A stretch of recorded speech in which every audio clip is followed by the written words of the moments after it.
Good morning.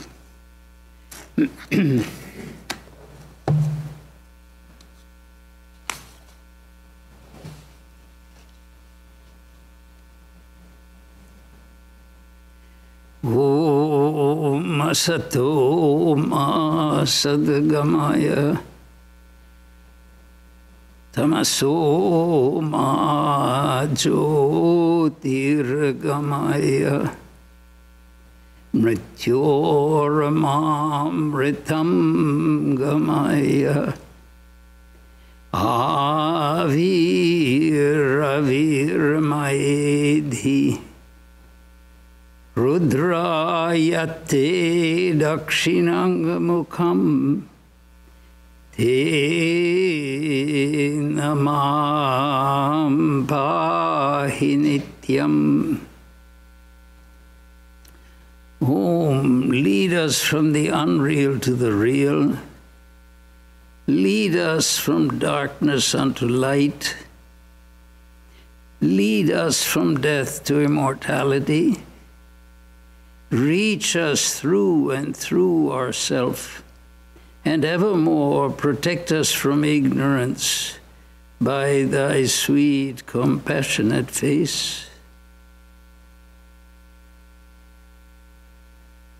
Let us sit quietly for a few moments and meditate on the Supreme Spirit in any way we please.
Bhadrang karnevi shrunuyama devaha Bhadram pashyem akshabhiryajatraha Sthirairangae stushtvagam sastanubhihi Yashema devahitayat ayuhu.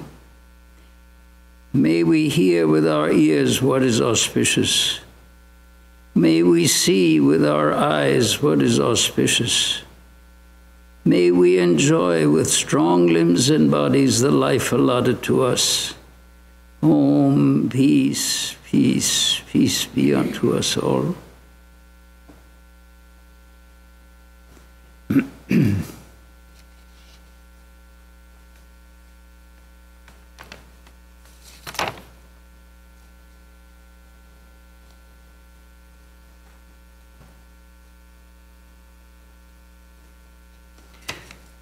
Swami Vivekananda, Sister Nivedita, saw him.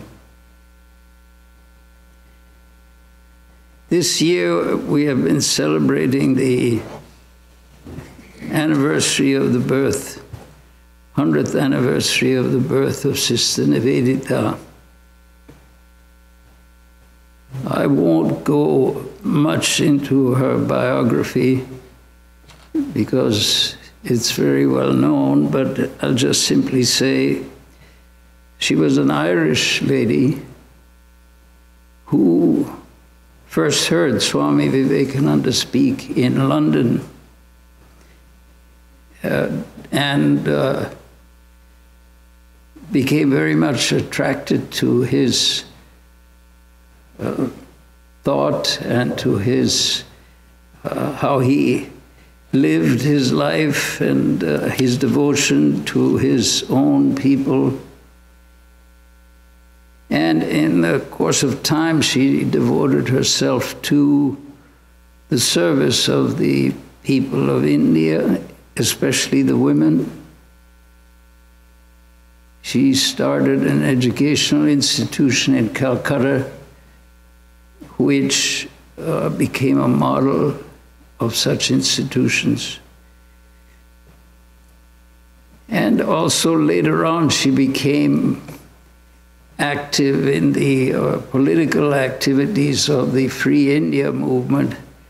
Of course, being Irish, she was not particularly devoted to the English, but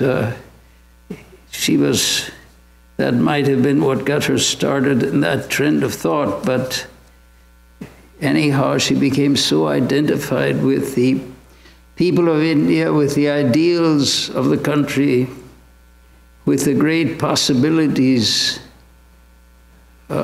especially of education for Indian women, which had to a great extent been neglected officially. Swami Vivekananda encouraged her very much, and he told her that she would be an example as to how Indian women would, an ideal of the type of life that they would be discovering for themselves. And she's extremely well appreciated in India for her devotion to the country and to its causes. So all over India, our centers have been celebrating the 150th anniversary of her birth.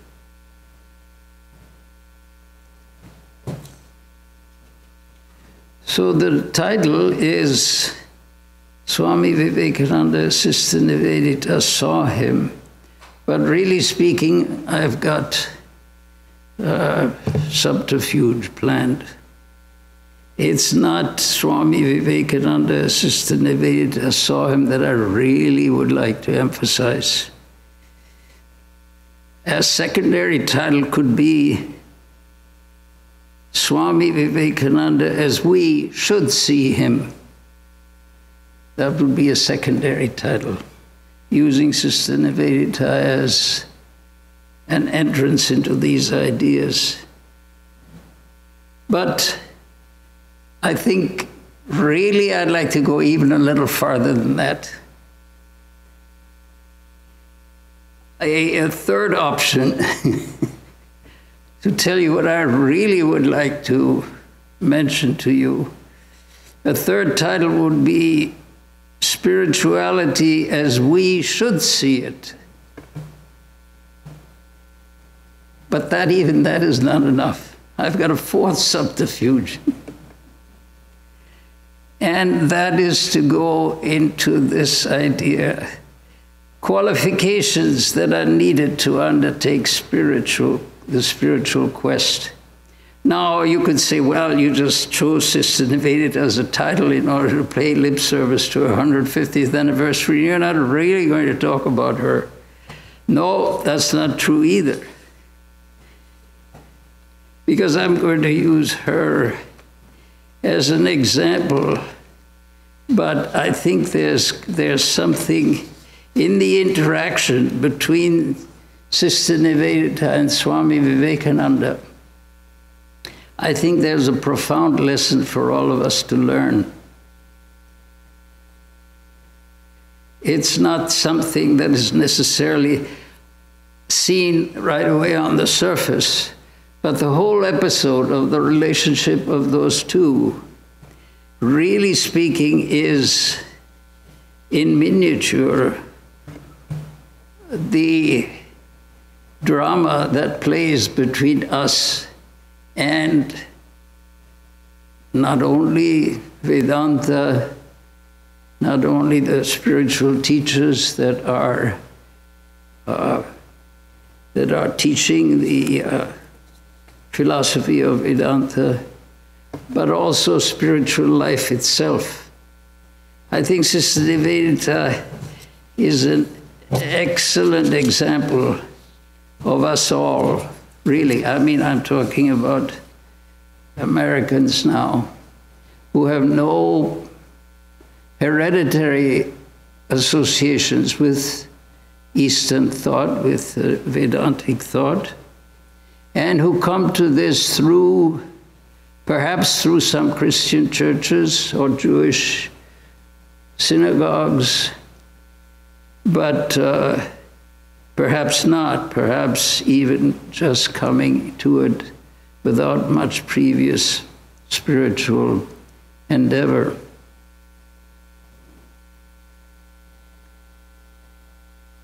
Because when one starts talking about the spiritual tradition of India and how it has been expressed and the discoveries that have been made, for Indians, this is part of the national heritage. It comes through thousands, literally thousands of years. The Upanishads are even thousands of years before Christ. So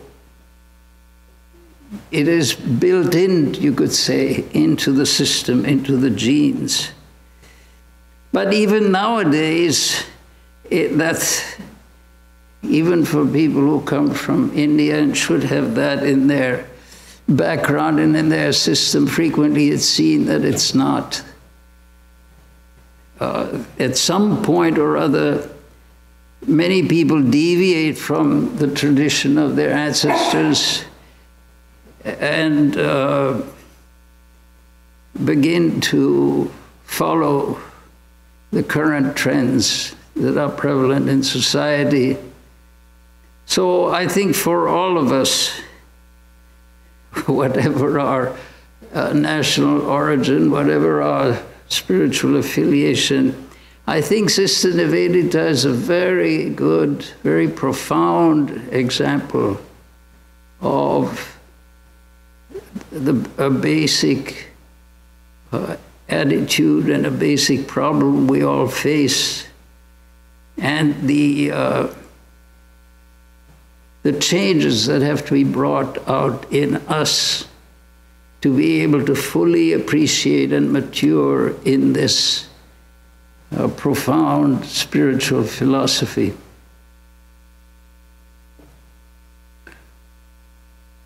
So, just as an introduction, I think one way of starting is to go to an excellent article that Sister Nivedita wrote. Very profound article that was published as an introduction to the complete works of Swami Vivekananda. It's published volume 1 before the Swami's lectures actually start. So she describes Swamiji and what impressed her about him. And then slowly we begin to see how she reacted to this introduction to Swamiji, this profound new thought that she was not at all familiar with. And there are certain ideas of Swami Vivekananda's that profoundly touched her. So I will mention a few of those as we go into this story.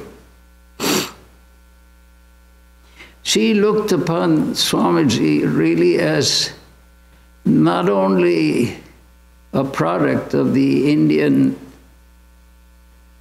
philosophy and in consciousness, but at the same time as the shaper of that, because he not only gave altered the Indian, the current of Indian spiritual thought. He was an acharya. He was a seer, a person with a profound vision. He said that, and of course you can take it as an exaggeration, but generally we feel that there's a lot of truth behind it. He felt he could see the next 1,500 years clearly in front of him. And his actions and his methods and his thought and his expressions were all geared to, with that in mind, that great depth of vision.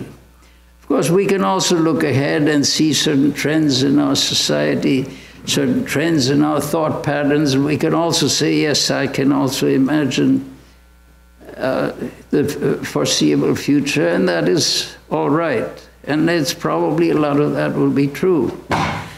But for a person who has reached the depths of spiritual understanding, who's reached the profound depths that the human mind, the human consciousness is able to attain, his observations are much more informed by a greater understanding. So there are certain key things, certain key ideas. Swami Vivekananda, in a sense, was the individual who, at that critical moment, gathered up and could voice the communal consciousness. Because Sister Nivedita makes a good point that India really, in many respects, was not aware of its own history and its own spiritual roots, its own spiritual greatness. Swami Vivekananda gave a voice to that. Certain other ideas that seemed her to be very profound. If one religion is true, then all the others must also be true. That could be taken as a matter of wishful thinking. But if you consider the matter, if one looks very deeply at the individual, at individual consciousness, individual awareness, individual spiritual development, one finds that in order to really understand the depths of spiritual thought, one comes to a level which is beyond the particularities of any religion. Every religion has different levels of understanding. One level deals with the, you could say, more or less superficial, not that they aren't important, but that they are less fundamental aspects.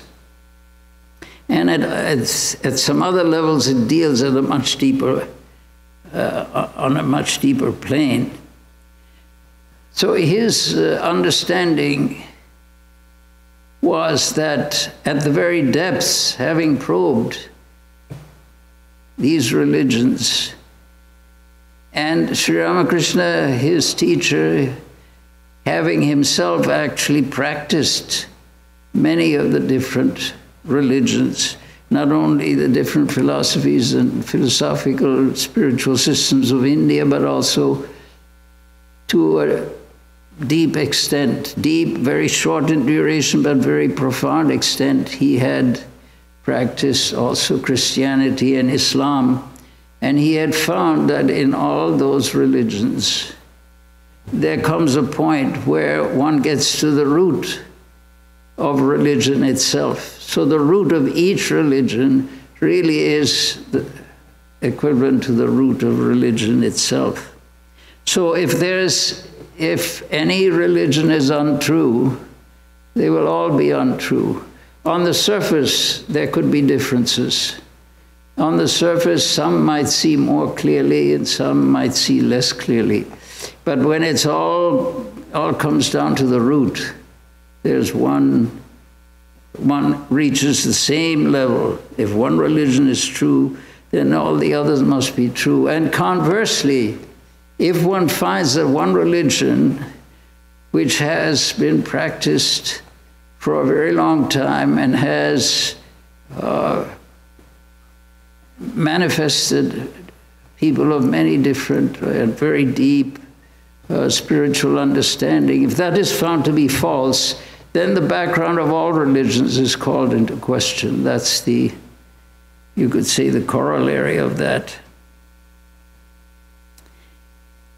Swami Vivekananda made another statement. We Hindus do not merely tolerate, we unite ourselves with every religion. That is the same thought, that at the base, at the background, now it's fashionable to say, yes, there's truth in all religions. That's a very tolerant statement. Yes, there is truth in all religions, but of course in my religion, it is a little more truth, perhaps, than other religions. Anyway, but I'm willing to accept that. That seems to be a trend in modern times. But the fact that going in deeply into any one religion means you're going to the very root of religion itself. That is a thought that Sri Ramakrishna and Swami Vivekananda especially emphasized. Another thing is, another implication of this is that no religion is really foreign. You go to any church, any temple, mosque, or whatever expression of religion you want, you find the same response, the same inner discovery that you find in your own religion, you'll find in the other religions too. On the surface, they may appear so totally different, but as one gets into what they're really hinting at, what they're really experiencing, what really inspires them in whatever religion they're practicing, that itself is at the root of what is inspiring in every religion. And Swamiji made the point, it's impossible for one religion to fail without all religions failing, because they're all based on that same principle. And conversely, it means that none of them will fail even though on the surface everything looks different about them. So to Swamiji then, no religion was foreign or alien. Each one is, he considered, an attempt by the human soul to grasp and realize that which is beyond the finite. Because there's a tremendous urge in us, whether we recognize it or not. There's a tremendous urge in us to go beyond the surface, the appearances. No one is satisfied with the appearances that we find ourselves tied to in this world. No one is satisfied by that. That dissatisfaction may express itself in so many different ways. Sometimes it expresses itself in very bizarre and unacceptable or highly negative ways. But the basic principle is still that this surface reality is not acceptable to anyone really as an ultimate statement of what is. No matter how it is expressed, there's a feeling that beyond what we see, there is something much more profound that we don't see, but upon which that whatever we do see is established.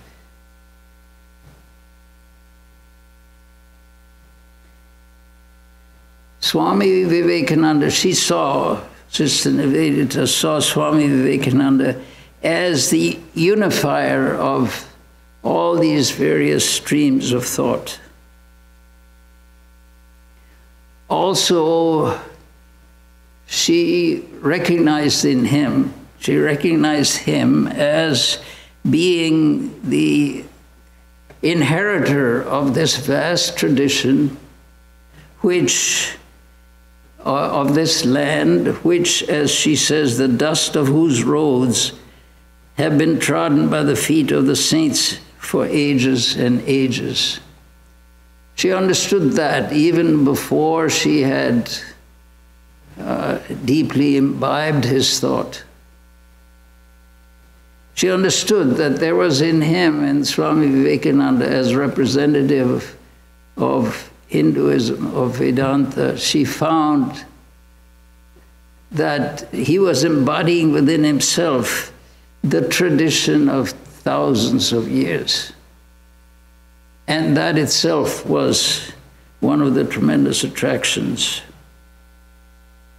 But she also saw that this was a land that could adapt itself to all these changes, that had adapted itself for thousands of years to all the possible changes that history had brought to it, and had survived. Its fundamental structure had survived. The surface edifice was crumbling and was in disrepair, but underneath it, the profound base on which the religion stands was intact. And she saw that.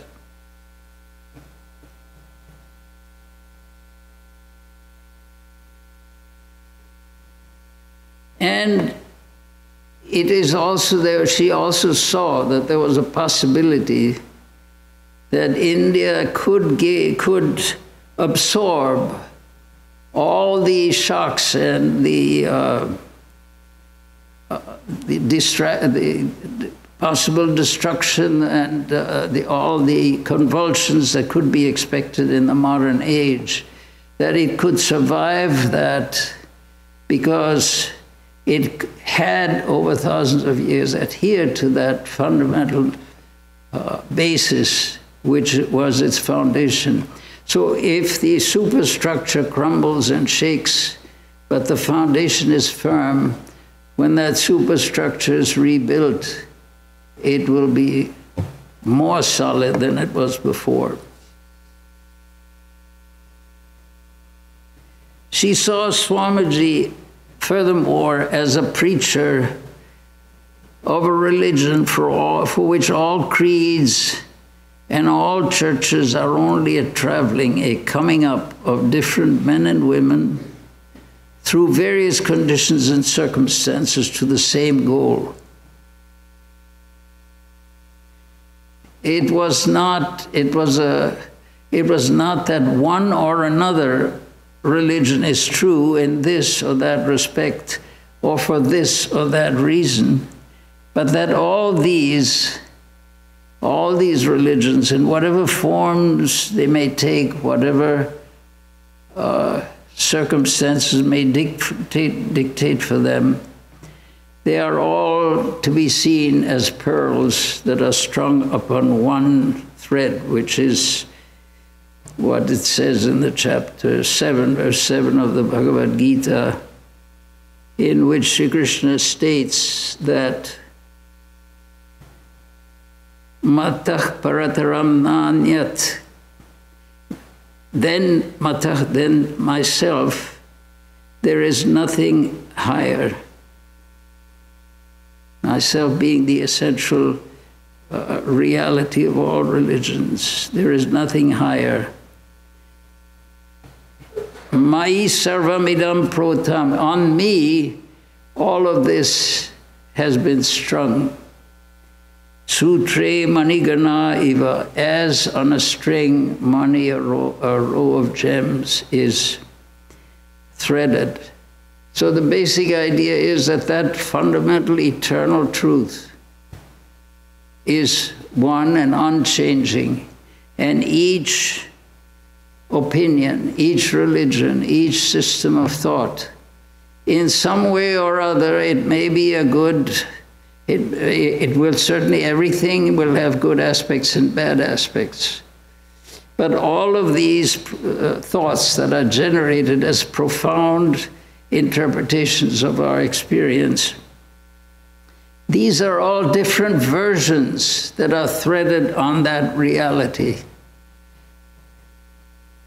Mai means on him, on me, that means on Sri Krishna. On Sri Krishna as the Atman, as the infinite, and as the eternal. So that eternal reality is the foundation upon which all these different systems of thought are threaded. Just like pearls on a string. The string is what keeps all the pearls together. The string is what makes a necklace out of the pearls. The string is the essential constituent of making that necklace usable. But that necklace consists of all the different shades of thought, all the different ideas, all the different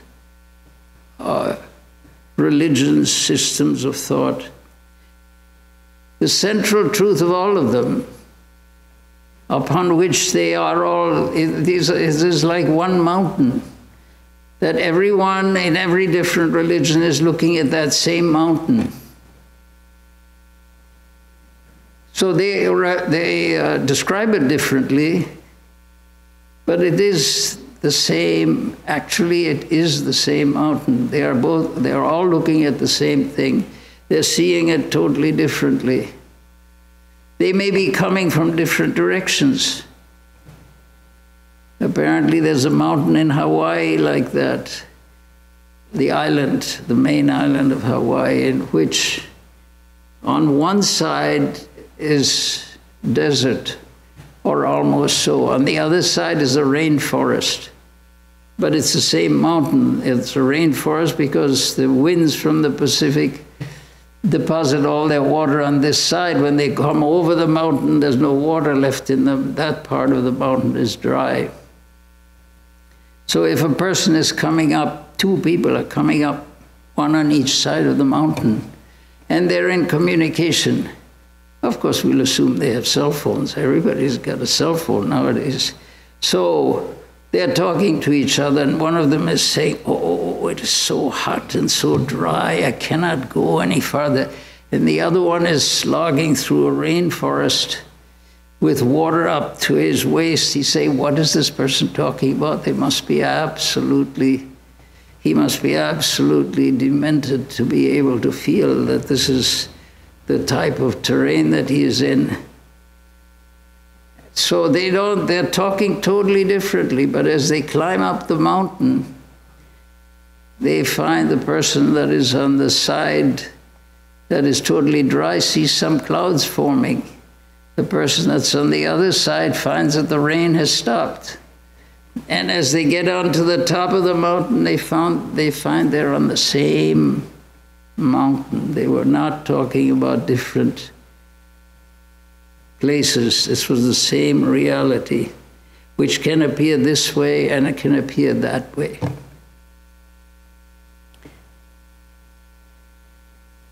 So this is the basic idea. Sri Ramakrishna himself practiced so many different religions. He practiced many different philosophies, religions, practices of India. He absorbed himself for some time in Christianity and in Islam in order to find out for himself if an intense absorption, even for a short time, would produce in him the knowledge that the same fundamental truth that he had studied in his own religion was also present in the others, and he found it to be so. Proving or verifying this statement of Sri Krishna, that all these religions are basically strung on that same reality. They're different aspects of that same reality. Sister Nivedita also saw Swami Vivekananda as the preacher of freedom, becoming divine by realizing the divine. That infinite freedom is present in each one of us. Underneath, on the surface, everything is bound. On the surface, there seems to be no freedom. We're constrained in every direction all the time. But underneath, in reality, in our true nature, there is entire freedom. That is the freedom of the Atman, that when everything that constrains us on the surface, by realizing that divine reality, everything that constrains us on the surface is seen as far below, as seen as a subsidiary condition, as seen as being non-essential. Infinite freedom. Swamiji said, freedom is what speaks to me from every quarter. Another thing he realized, or Sister Nivedita appreciated, was that religion is perfected in us only when it has led us to that reality who is the one life in a universe of death, who is the constant basis of an ever-changing world, who is the only soul of which all souls are delusive manifestations. To see that one profound truth upon which everything is based, that Sri Krishna described as the string upon which all the pearls are strung, that every one of these is a string, is a pearl which is strung on that same reality. Religion is perfected only in us, only when it has led us to Him who is the one life in a universe of death, who is the constant basis of an ever-changing world, who is the only soul of which all souls are but delusive manifestations. In that sense, all knowledge is Veda. Swami Vivekananda made the point that by Veda meaning also Vedanta, no books are meant. All that is true is Veda. It is the accumulated treasury of spiritual laws discovered by different persons at different times, from the highest flights of the Vedanta philosophy, of which the latest discoveries of modern science seem like echoes. From that point down, all the discoveries of human beings are different aspects, different facets, different perceptions of that one fundamental reality.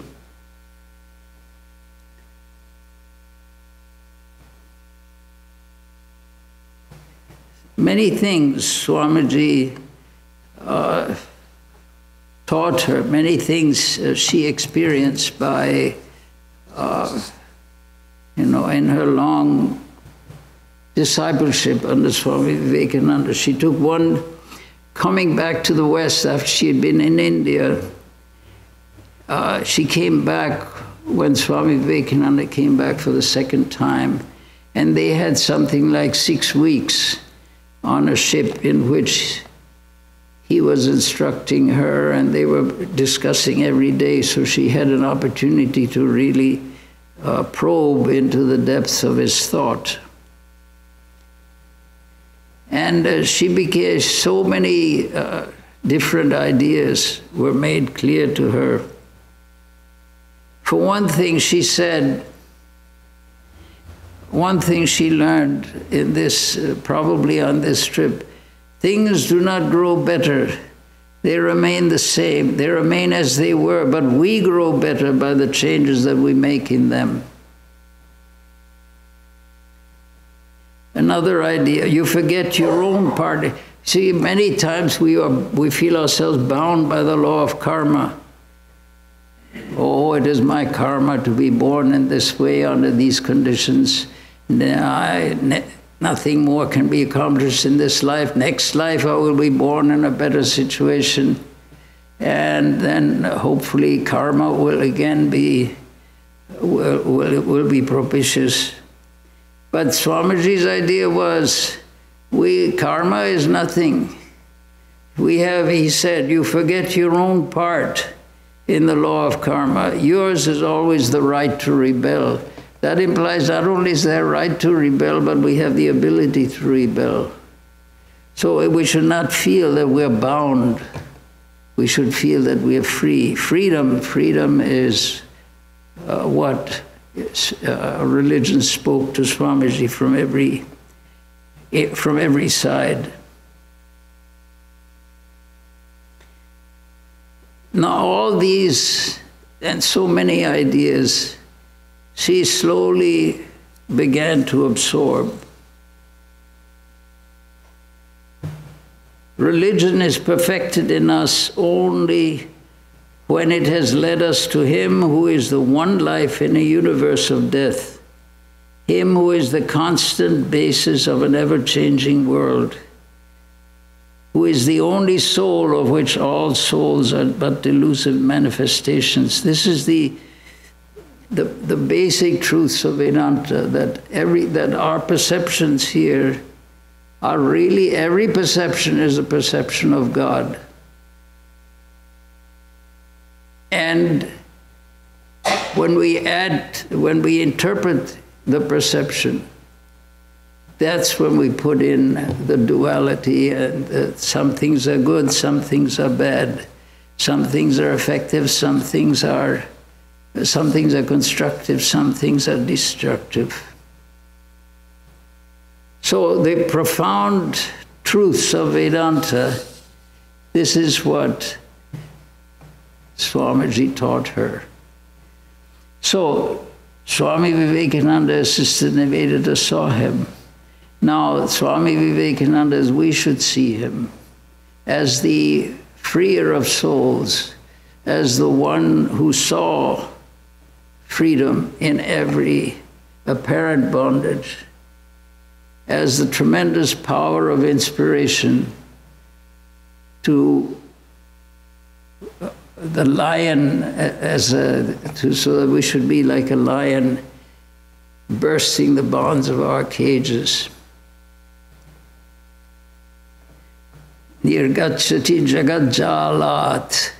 Nirgacchati, like a lion. Nirgacchati, who goes out of the cage of this world. Pingarad ivakeshari, like a lion bursting forth from his cage.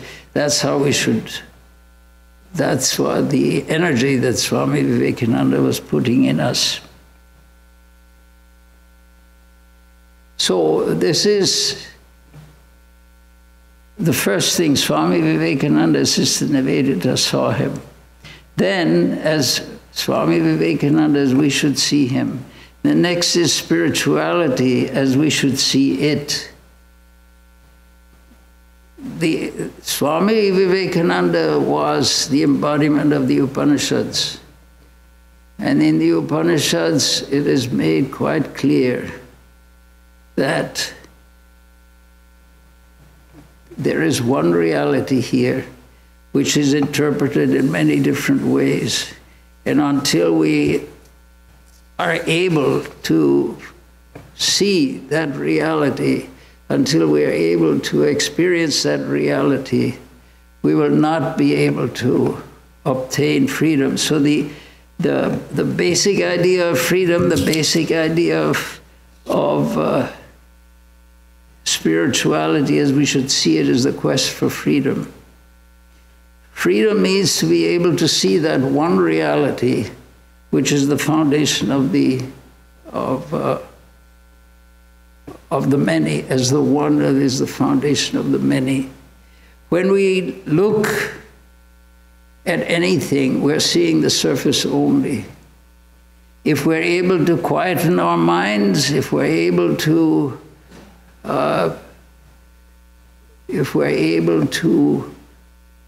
either quieten our minds, if we're able to in some way detach ourselves from the surface of things, that inner reality will manifest itself to us.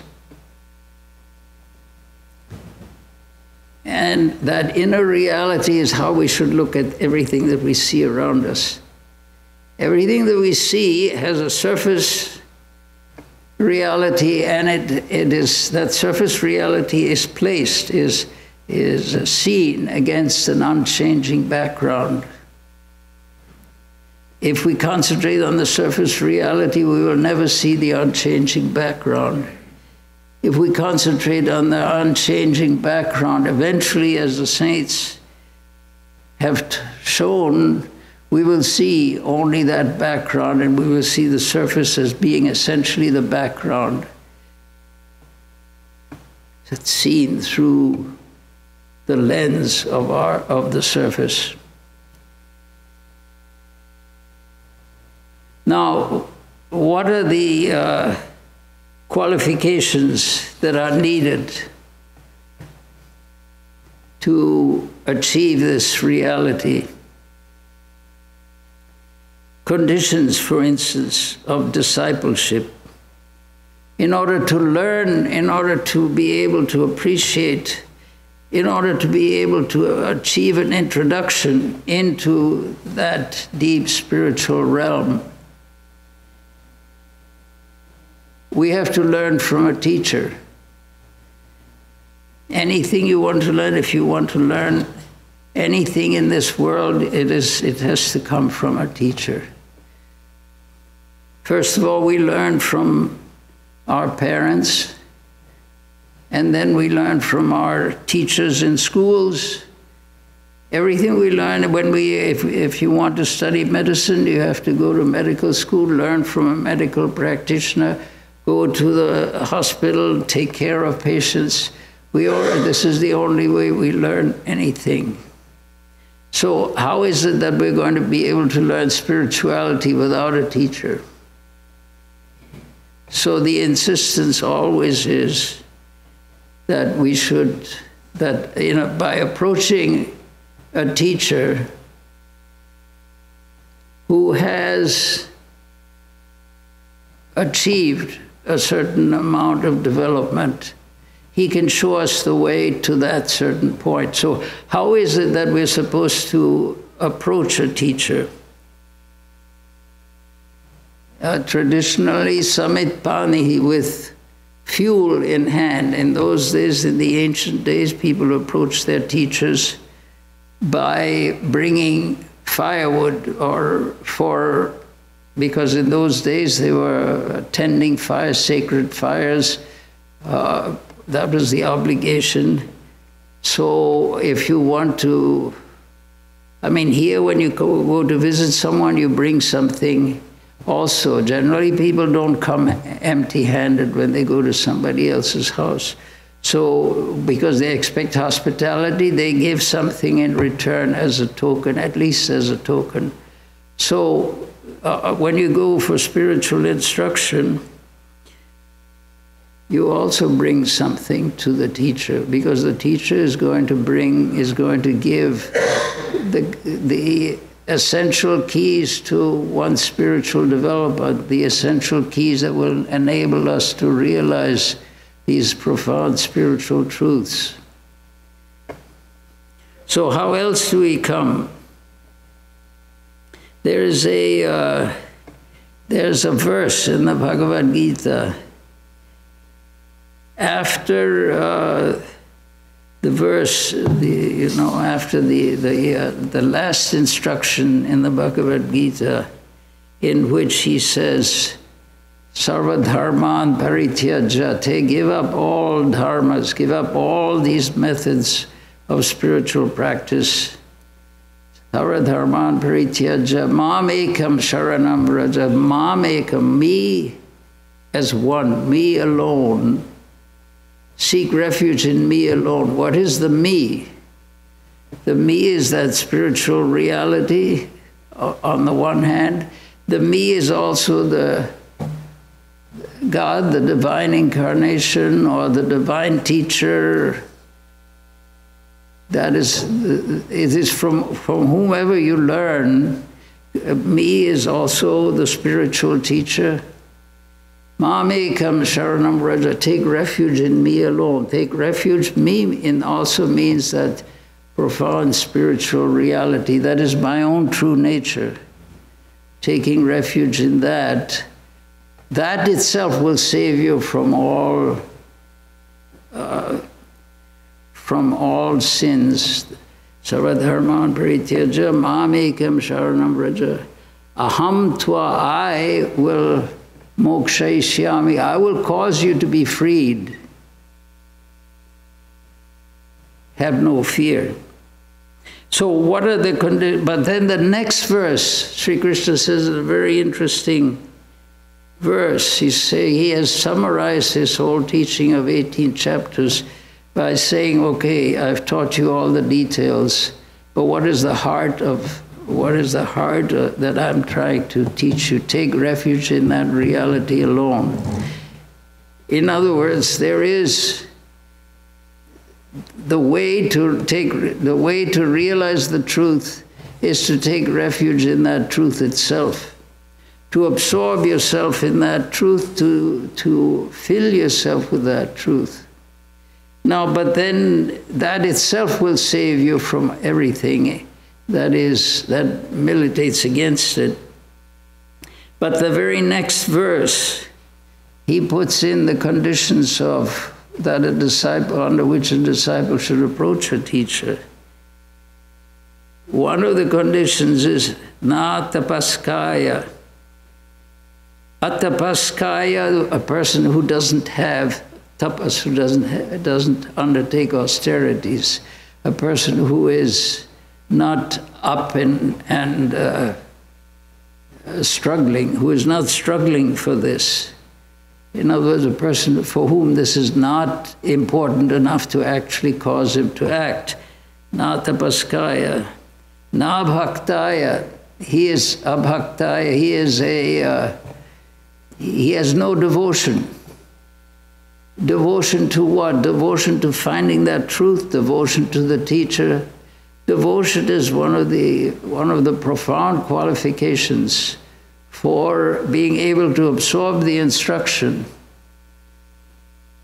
Reverence for the teacher, reverence for the discipline, reverence for the tradition. Reverence is one of the profound ideas that should be at the very heart of the spiritual quest. And then asushrushavi, not a person who is Actually, it means literally a person who does not want to hear. In other words, you're trying to teach something to you come to a teacher and you want instructions, but really speaking, you do all the talking. That is you're not really asking for it. There's something within you that you're trying to express, something that you want to tell, you want to give to the teacher, some message of your own, you could say, to such a person. Also, another interpretation is not rendering service.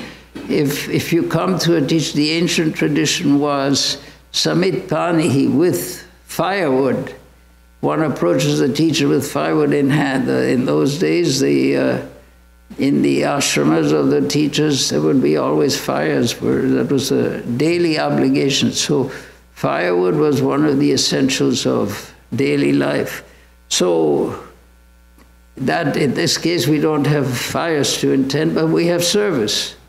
We have, when you go to to a teacher, the point is there should be an implication that you want to perform some service. You want to perform to not only offer something that you can bring, but you want to include yourself. You want to offer yourself. And service is one of the major descriptions of that type. And then abhyasuyati, that a person who has negative opinions or negativity toward the teaching. In other words, you're asking for a teaching, but you're actually critical of that teaching itself. That is not the way one can absorb the teaching. The implication is, no, I should be critical, I should fight every step of the way. That also is said. Swami Vivekananda also said that. When he came to Sri Ramakrishna, I fought my master for 6 long years, and the result is I know every step of the way. But that is not what is meant here. What is meant here is that it's not fighting for the sake of learning, for the sake of clarification, for the sake of depth. It's fighting for the sake of advancing one's own ideas, one's own opinion, and advancing these opinions and asking the teacher to knock these opinions out. So this is mentioned in the second as a verse right next to after the verse in the Gita that says that one should just come to me. In a sense, like Jesus said, come to me, all ye who labor and are heavy laden, and I will give you rest.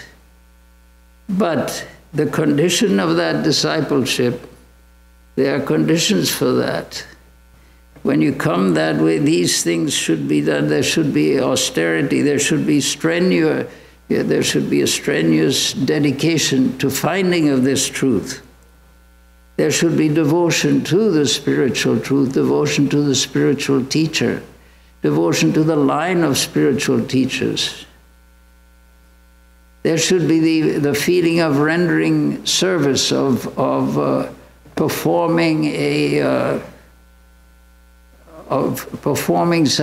the slightest help that you can perform in gratitude for the teaching that has been rendered.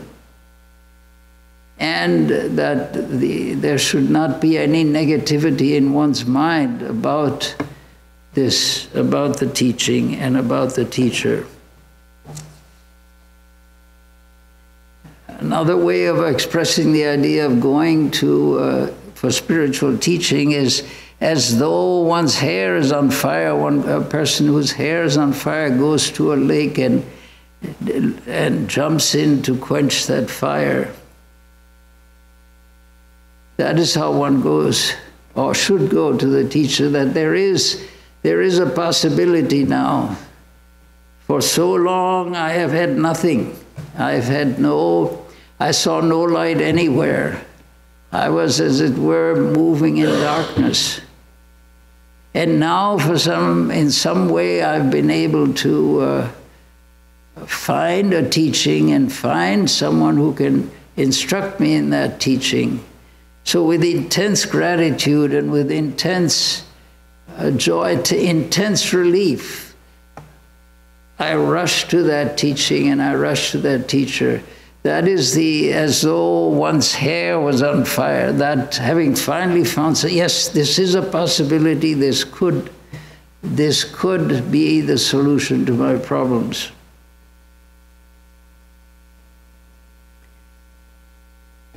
So one thing, there's one aspect of Sister Nivedita's teaching to Swami, a relationship with Swami Vivekananda.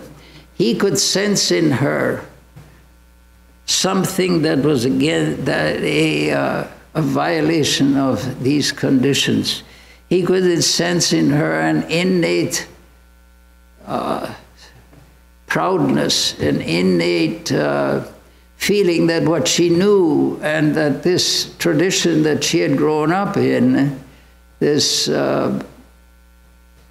environment that she had grown up in England and in Ireland, that there was a superiority, there was an assumption of superiority there which Swamiji saw would block her from being able to see the teaching that he was imparting to her.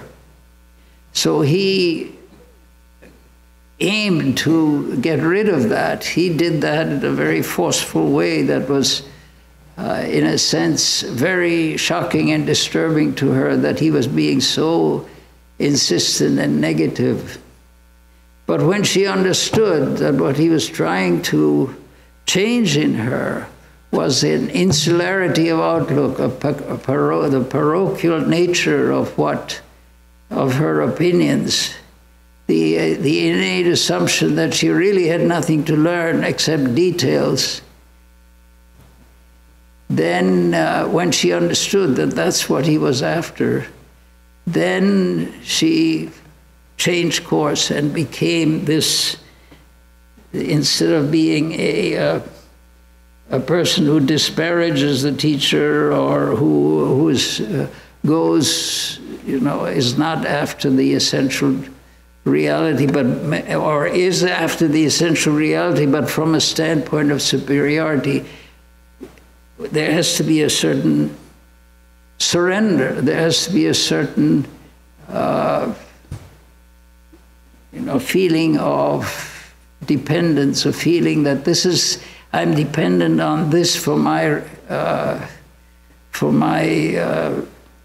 solving my problems. And so one goes to that teacher, one goes to that teaching with humility, with a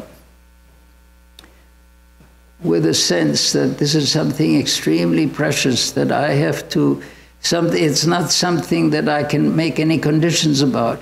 It's a surrender. What it is a surrender of the limited into the unlimited. As long as we feel that what is our limited personality or our limited reality is something that has to be the foundation of the future. If one is not, that is the real meaning of renunciation. It's not the renunciation of external things. It's not the renunciation of incidental things. It's the renunciation of that inner self-sufficiency that says that what I have already known is good, and now I want to know more than that. Not recognizing that there is a fundamental, there's a much more fundamental way of looking at things, giving up the limited for the unlimited, that what one gets is much more than what one gives up. Feeling that what one already has is of such profound significance, we're just trying to clarify that, just trying to add to that. That is not how one goes to a teacher. One has to have the feeling that there's a profound change that has to be taken. I have not seen the whole thing. I want to see more. If I already know the answer, why do I need to go to a teacher? I don't know the answer. I have to, this is something that I'm supposed to understand what I'm supposed, this is a different thing. One goes with a certain humility, with a certain sense that there is something incomplete in what we have done so far. And this teaching has the possibility of removing that incompleteness and gaining, granting sufficient, that satisfaction, that permanent satisfaction comes by giving up the impermanent. The unlimited comes by seeing the limitation of the limited, by giving up the limited. It's not that we're surrendering everything. What we're doing is we're surrendering the limited in order to obtain the unlimited. And in that way, this teaching can have a chance of manifesting in us. And because we know all the teachings, we know all the, we've read so much, but things don't really go deep into us until we do something fundamental to change our basic attitude, to change our sense of limitation. This is the absorption that Swami Vivekananda was trying to get Sister Nivedita to understand, and which she finally did understand, was eternally grateful afterwards, because he made her give up that limited parochial attitude, which, having given that up, the flood of Vedantic truth and reality that was coming from Swami Vivekananda, that is coming from Vedanta itself, coming from Sri Ramakrishna, is possible in us. So this is one thing that we also have to learn. There are things that we think are very important at this stage, which are actually obstacles to our further progress. And when we give those up, then that flood of teaching, that flood of reality that is possible from the, from spiritual teaching, that can come and enter into us. Thank you.